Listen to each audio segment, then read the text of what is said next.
The Pluto Lamp by Charles A. Stearns. This is really two stories. The first is solar history. The second, the mostly true legend of a misfit called Knucklebone Smith. Knucklebone, so far as anyone could ever determine, was his real name, the sin of prankish or perhaps disillusioned parents. He was exactly 6 feet 8 inches tall from the insulated soles of his engineering boots to the top of his Planeteer's helmet. He never in his life weighed more than 165 pounds. His face was angular and horse-like, and it had never, within the memory of anyone who knew him, contained the slightest vestige of a smile. He was not nature's first error, nor her last, but he differed from the unexceptional many in that he believed in destiny, with a capital L. Throughout a lifetime of unfortunate ventures, he remained firm in the conviction that sooner or later he would find his own métier and become famous. At last he did, and that is the story of Knucklebone Smith. The Pluto lamp, a relic of the pioneering days of interstellar flight, is harder to explain but easier to believe. It was once as well known to spacemen as Rafferty Shoals to the ancient China clippers. The gulf between the stars was vast and uncharted in those days, still a thing of superstitious dread for the planet-bound. But it was no more unknown than the solitary planet which tails all the others in its dark, millennial path about our own sun. The planetary freighters went as far as Uranus and no farther. For the black little planet whose very namesake is hell had nothing to attract them that could not be gotten at more conveniently. The starships passed it by warily, giving it a wide berth, for it had an evil reputation. The old scanners were unreliable at best, what with the confusing debris that fills space, and more than one ship, through miscalculation, swerved from its course, brushing through the magnetic field of the unillumined wasteland and crashed on the hard, frozen surface of Pluto. It was inevitable that someone would give birth to the idea of the lamp. It was to be a permanent, unmanned beacon strategically placed on the dead planet to warn ships that should have passed in the night but didn't always make it. A magnificent idea, everyone thought. Everyone, that is, excepting Knucklebone Smith. The very idea of Pluto made him ill. He had set his number 12 size feet on all the inner planets at one time or another in the disillusioning search for fortune. He had starved and thirsted, baked and bled for his dream. But he had always hated and avoided cold. He had, in fact, the look of a man born cold, and never entirely warmed. It was the most outrageous kind of irony, therefore, that fate and the Commission of Galactic Astrography should select him to light the lamp. The latter, at least, was innocent of paradoxical motive. They needed a man like Smith, a man planet-wise enough to do the job and not intelligent enough to decline it.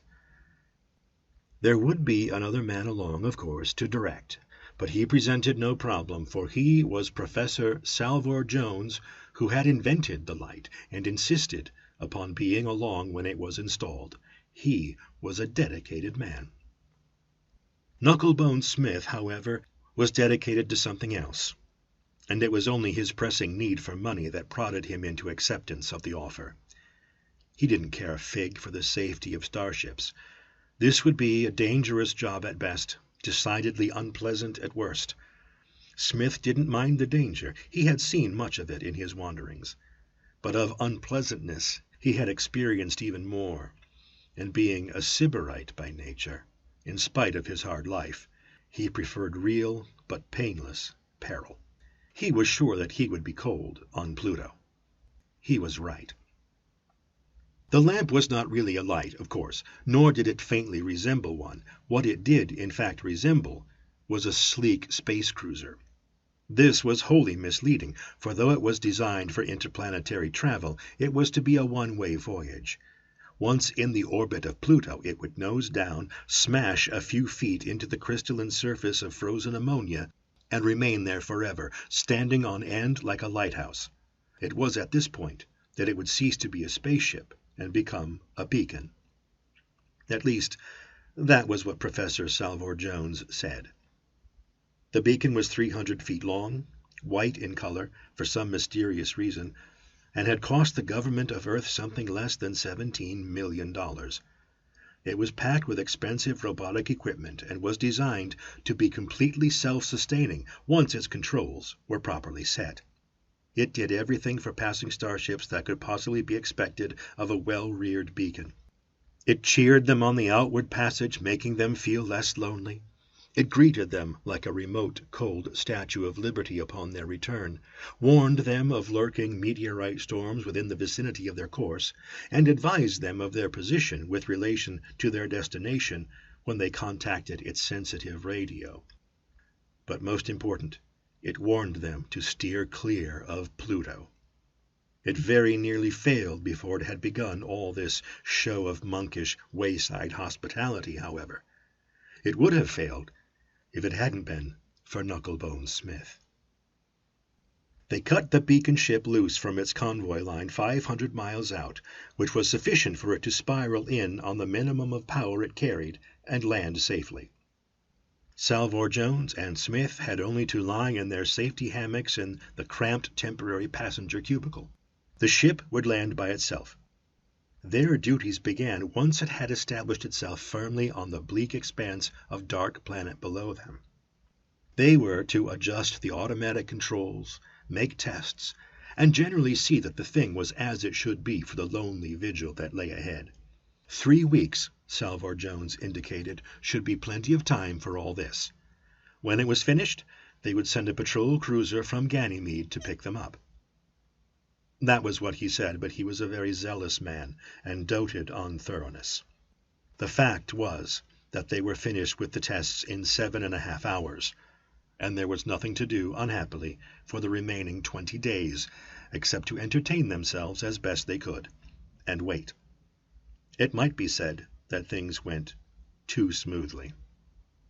Professor Salvor Jones was a smallish man with a square mustache of regulation black and a lock of jet hair that hung at times over his left eye.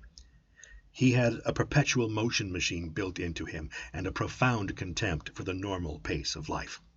But worst of all, in view of his predicament, he had Knucklebone Smith. Salvor Jones finished his checking at 1800 star time and came into the living compartment from the chill outer ship, or beacon, as it had now become. He blew on his hands, put away his check sheet board, and stood uncertainly, gnawing his thumb and gazing at the spectacle of Smith hunkered silently in front of a portable radiant heater. Knucklebone was, as usual, the picture of contemplative suicide. "Well, well," said Salvor Jones briskly. Smith made no answer. He swallowed thoughtfully, his Adam's apple convulsing, and continued to stare into the glowing sun of the heater. "We've not much to do from now on, I'm afraid," Salvor Jones said, "until a starship passes within range. Then we'll be able to see how well it works." Smith nodded glumly. He was sulking. He had been assigned to assist, but this little man insisted on doing everything himself. Didn't trust a damn soul but himself. Pick up a tool, and like as not, he'd snatch it from your hand and leave you standing there watching him. Smith hated people like that. "Play chess?" Salvor Jones asked. "I never played chess," Knucklebone Smith said. "Oh, quite an assortment of games on board," Salvor Jones said. "Checkers. Maybe you'd rather play checkers." "Never tried it." "Poker?" "No." Salvor Jones sighed. He got out the animated slide pictures, set up the screen, and amused himself at length. The slides were mostly those of lightly clad females in warm climates doing pleasantly idle things. After the second slide, Knucklebone switched his chair around so that his back was to the screen. The girls made him feel too sentimental. The blue skies and golden beaches made him homesick. On the 5th day, Knucklebone Smith was fiddling with a power switch and blew out a safety fuse. It required some 3 hours for Professor Salvor Jones to repair it, but he was glad for the diversion.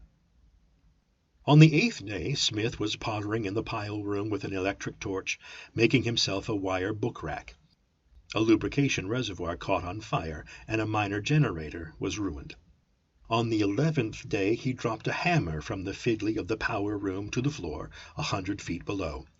A gas line was smashed. Salvor Jones put on a gas mask and went down to fix it.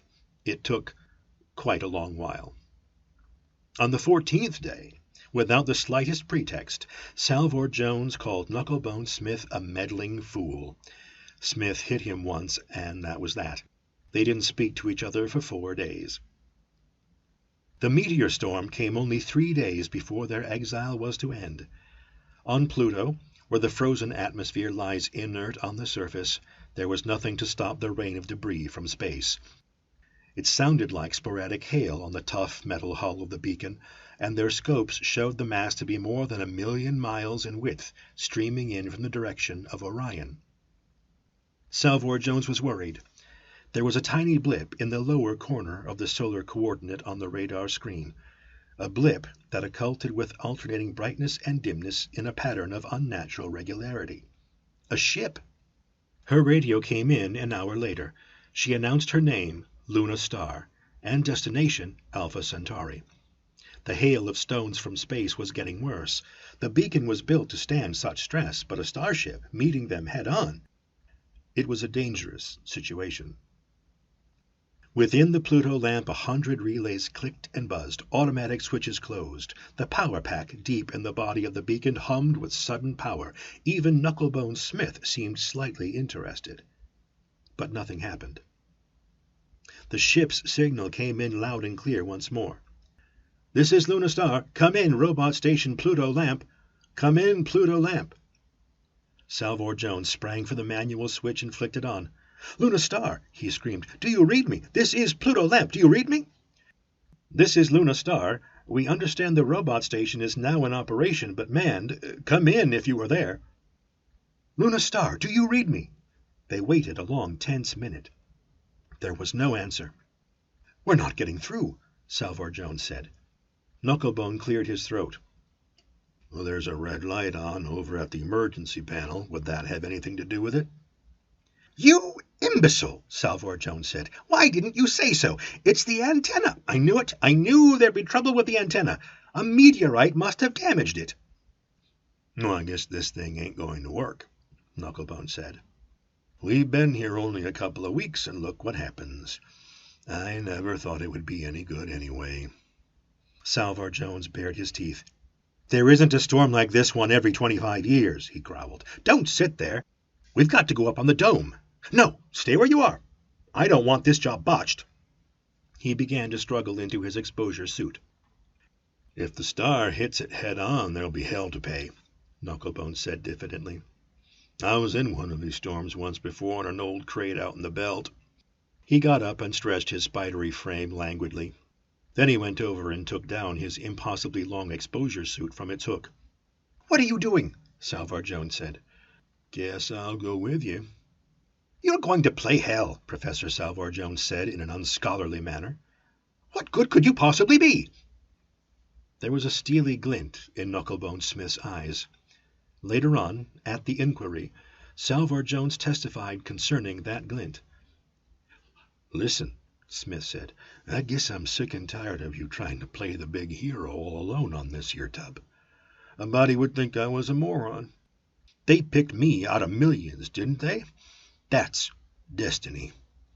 I guess you haven't thought about it, but everybody's got a destiny. Something they can do better than anybody else. Everybody's good at something." It was a long speech for Knucklebone Smith. There were 2 red spots of anger in his sallow cheeks. "So I've heard," Salvor Jones said wryly. "Well, come along, but don't say I didn't warn you. It may be the end of us, you know." Knucklebone snorted. He had walked in the shadow of death before. A man had his destiny, something worthwhile to perform before he kicked off. And if he had ever done anything worthwhile, he couldn't remember it. He zipped up his suit and reached for his helmet. The roof hatch, massively armored, opened noiselessly on its hydraulic supports. The coldness rushed at them and could not be entirely shut out by the suits. Smith shivered throughout his long, skinny body. Clambering out on the roof of the beacon, they became aware of what seemed like a strong wind, but was, in reality, microscopic interstellar dust from the storm, traveling at supersonic speed, flattening their suits against them. Here and there a pea-sized pebble clanged against the metal hull like a bullet. Crouching in the shelter of the antenna tower, they scanned its naked ribs of steel alloy for a break. At last, Salvor Jones, who knew what he was looking for, found it, 6 feet up, where a meteorite had smashed into the coaxial and shorted it against the frame. He climbed up and went to work, cursing to himself in his helmet as the death missiles hurtled about him. It seemed to Salvor Jones that he had been up there forever, with one leg draped over a brace, clumsily working with his heavy gloves. The cold was seeping in more and more, in spite of the fact that it could not have been more than half an hour from the time of his ascent. He clambered down at last, beating his hands together to restore circulation. Knucklebone Smith, who had done nothing, leaned against the tower of the storm side. He was staring fixedly at something out in that perpetual night. But there was nothing to see. Only the faint glow of the bluish-white methane crystals swirling through the frozen gullies of the rugged terrain, sweeping around the dark ridges as they were agitated by the driving stellar dust. "You'll be killed out there," Salvor Jones said into his mic. "Get behind something, quick!" Smith said nothing. He just stood there, with his back to Salvor Jones, contemplating the horizon as the storm rippled his uniform. His position had not shifted a fraction of an inch. It was this fact that frightened Salvor Jones suddenly. He caught his breath and crept around the edge of the shelter. He reached out and shook his assistant's arm.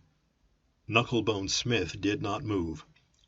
There was a gaping hole in the side of his helmet where a rock had struck. He had frozen to death, standing up. A sudden flurry of unseen particles buffeted Salvor Jones and bowled him over.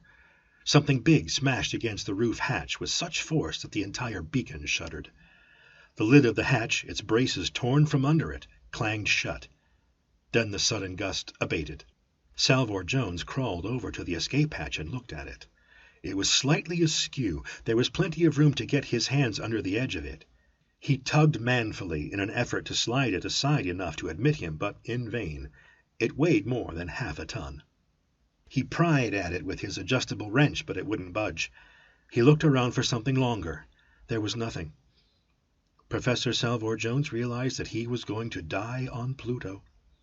He wished that he believed in prayer. He read the gauge of his heating unit. Not much longer. He sat down on the hatch, heedless of the silent flak about him. He envied Knucklebone Smith over there. The man had never known what hit him.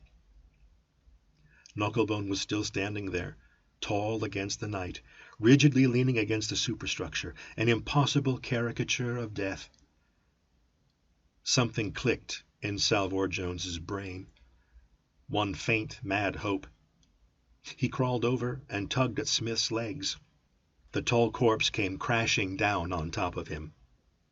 He seized one unyielding foot, a big, all-important, boot-clad foot that stuck out at just the right angle, and began to drag Knucklebone across the width of the dome. The lunar star got through safely. It was turned aside by a last-minute warning from the Pluto lamp beacon. This impressed the importance of the lamp in the minds of the authorities, as is attested to by history, for it was in service well over 100 years after Salvor Jones's ordeal. In Salina City there is a small monument, equally dedicated to the two heroes, Salvor Jones and Smith. For the professor declared that Smith had been as much responsible for the success of the lamp as he himself.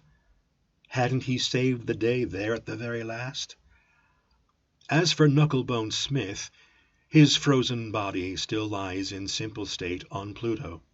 There is a faint, fixed smile on his face, or presumably there is, for Salvor Jones attests that it was there that night, and it could hardly have escaped him now, for it was just as Knucklebone had always said. Every man is good for something, even if it is only to be used for a lever.